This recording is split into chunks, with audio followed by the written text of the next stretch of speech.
La surveillance globalisée en France. Salut, c'est le Barbu. Aujourd'hui, nous allons discuter de la surveillance globalisée en France. C'est un sujet qui me tient à cœur. Je tenais à le partager avec vous, pardon. En France, la surveillance des citoyens a pris une ampleur inédite ces dernières années, portée par l'évolution technologique et un contexte sécuritaire renforcé. D'ailleurs, on peut voir dans les journaux Retailleau ou Gérald Darmanin être pour, en fait, cette surveillance renforcée.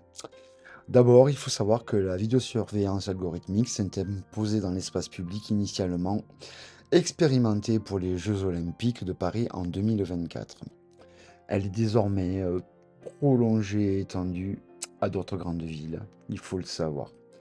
Ces caméras, qui sont couplées à des logiciels d'intelligence artificielle, analysent en temps réel les flux vidéo pour détecter des comportements jugés suspects, des mouvements de foule ou des objets abandonnés. Mais la France ne s'arrête pas là, malheureusement. Les forces de l'ordre utilisent aussi parfois, en dehors de tout cadre légal, des logiciels de reconnaissance faciale.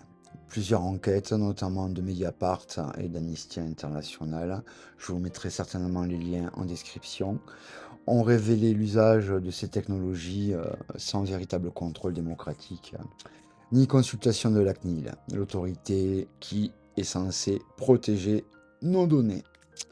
Autre chiffre marquant, selon la Commission nationale de contrôle des techniques de renseignement, il y aurait plus de 24 000 personnes surveillées en 2023 via des techniques comme les écoutes téléphoniques, la géolocalisation ou la captation d'images et de sons. Côté législation, on n'est pas mieux, hein. La loi de sécurité globale de 2021 a élargi les pouvoirs de la police et les autorités locales, pardon, en matière de surveillance, notamment grâce aux caméras piétons et à l'accès facilité aux images de vidéosurveillance.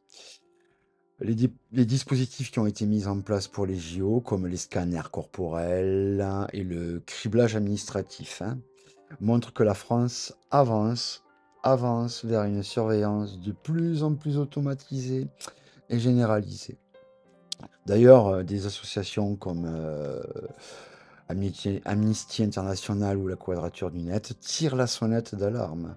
Ces dispositifs censés être temporaires risquent de devenir permanents et de banaliser en quelque sorte la surveillance de masse. Bon, on n'est pas dans une dystopie, mais on s'en rapproche hein, en fait. Dites-moi ce que vous en pensez dans les commentaires, hein. Parce que quand même, elle rappelle que ces mesures, la CNIL, hein, rappelle que ces mesures portent atteinte à la vie privée, au droit de manifester et à la liberté d'expression, et qu'elles touchent souvent en priorité des quartiers populaires et touchent vraisemblablement les minorités. En résumé, la France s'équipe progressivement d'outils de surveillance globalisée, caméras intelligentes, reconnaissance faciale, élargissement du cadre légal. Si la sécurité est souvent avancée comme justification, la question de l'équilibre entre liberté fondamentale et sécurité reste de plus en plus jamais d'actualité. Voilà, donc je tenais à vous en parler.